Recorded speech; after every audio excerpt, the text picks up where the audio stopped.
What's the haps? It's your girl Daps coming at you with another video here in Oaklands. I know it's been a really long time, but I'm finally feeling inspired and like I really want to start building again. So I decided let's do that. I went ahead and made this plot as big as I possibly could so that I could see how much space I had to work with. And I had two ideas in mind that I was trying to decide between.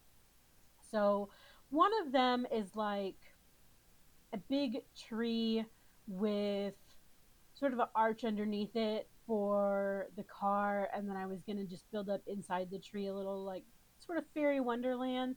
But I've already done that before. Not quite like that, but still really similar. So I thought, I should probably do something a little bit different. And in my personal life, I've just been really into sort of like cottage core, witchy, thrifty, tchotchkes all around, that kind of environment lately. So I decided that is the theme I'm going to go with for this build. So, of course, I have to start off just by measuring out the plot and finding the center because as much as I like a little chaos and craziness, I also need things to be uniform.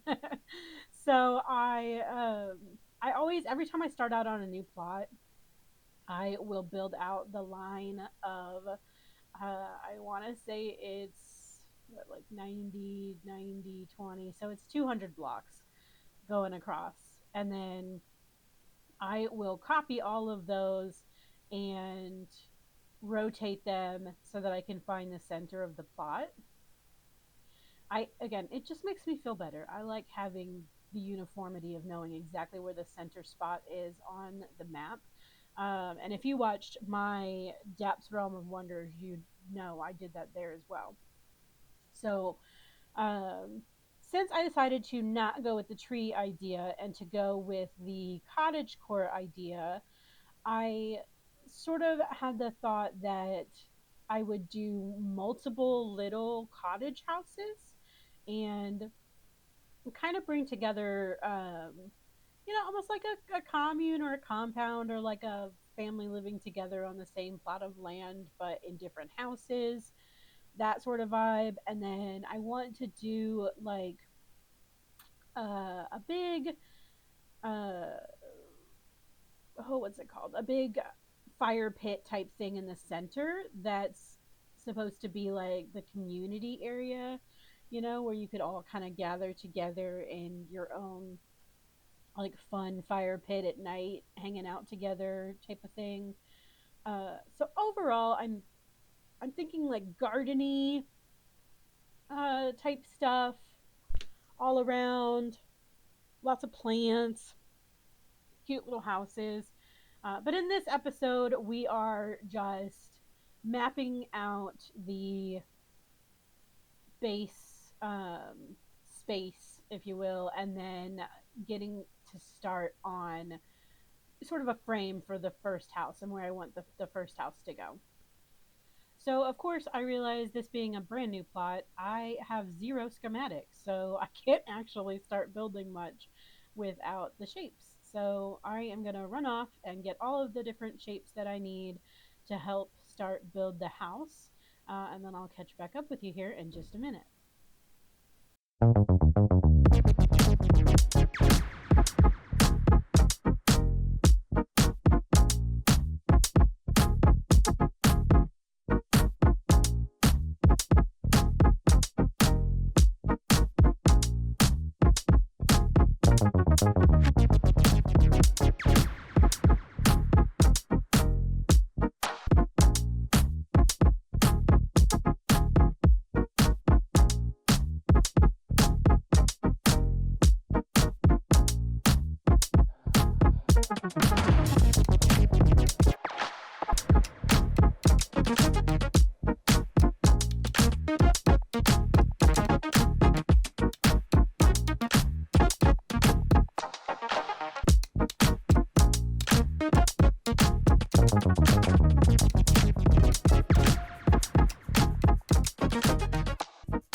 as you can see, I'm totally lost in Oaklands now. I haven't played in so long.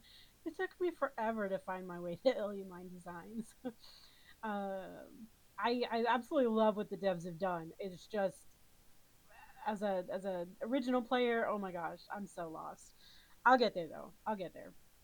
All right. So after I finally got my shapes, I wanted to go ahead and just set up the center circle because again, I wanted to do my fire pit. And I don't know why I can't remember that word. So I want to do a fire pit here in the center, taking up just the center circle. So it's also just like kind of the courtyard, whatever. Like I just want to know where the center's at. And of course, you're going to see throughout this, I'm a little rusty on just building in general. Uh, how to use things in Oaklands. I can't tell you how many times I could not figure out how to get out of my car. It was ridiculous. But some of the things they come back to you. They're muscle memory. I can tell that I build a lot more than doing anything else in Oaklands because just the muscle memory of pressing buttons instead of clicking on the screen came back so fast, which was really surprising. But now we're going to go ahead and jump over to this corner. This is where I'm going to start my first house.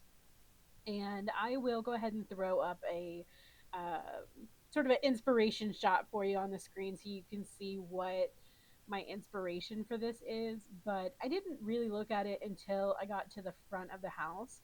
Before then, I just wanted to sort of frame it out and get an idea for what the outside shape was going to look like for the house. So if you have ever built in Minecraft, like just a plain box is kind of boring and doesn't have much shape to it. So you really have to add as much, shape and interest to a build as you can. So that was sort of my plan and what I was trying to go with. So I'm going to speed it up for you a little bit now as I go through those shape. But I knew I wanted it to be, sort of rectangular and have some space for fireplaces, more than one, because cozy cottage. So here's our first fireplace, and then I wanted sort of a separate entryway. You'll see when we get to the roofs why I wanted it to be a little spaced out differently and not just straight on the rectangle. Then I thought it'd be fun to try and like move it at an angle and see if maybe it could look better that way instead of just straight flat in the corner. But I wasn't really loving it. Got a little visit from a friend because I accidentally purchased too many schematics. um, and told them they could have them. But anyway, so here's the shape we got built up, and then we're going to go ahead and start work on the roof and try and get the triangular shape that I'm looking for the roofs. And this is more where I get to looking at the inspiration just a little bit more. So I will go ahead and put that up on the screen now. So roofs really are pretty much the hardest thing to build in my opinion. I am just not good at them. Uh, I require a lot of inspiration, a lot of examples. Um, yeah, it's just not my favorite. But I really was just trying to get something in place here that would be a similar shape to what I'm trying to accomplish, and would sort of, I don't know, just give good vibes. I don't know how to explain it. uh, it's just a lot of playing around, moving things, trying to get a shape that you like. So that was really all I was trying to do. Just get something in place. You'll see I mess with this later in other videos, just trying to get it right. But for now, I think this is pretty good shape. So just to kind of continue with shaping out the front here, I decided that I wanted a bay window. So this wall is sort of the perfect spot to have like a little window that's popped out a little bit. And similar to my example, I really like the rectangular windows with the arch at the top. So that is going to be the design that I sort of try to stick with. And you'll see I use that with windows later on. But for this episode, I think that's pretty much going to do it. Uh, really just wanted to get the outline of the house and the shape kind of together. And in the next episode, we'll actually work on getting some walls up and adding some definition to the build. But overall, I think it looks really nice. I think it's going to be a cute little cottage. I can't wait to sort of decorate and add a lot of life to it. But um, yeah, for today, I think that's going to be it. I hope that you enjoyed. I hope that you're happy I'm back, and I'm really hoping I can get some more videos out um, because now I'm inspired again. And honestly, that makes all the difference. But thank you so much for watching. Have a great day, and we will catch you in the next episode. Bye.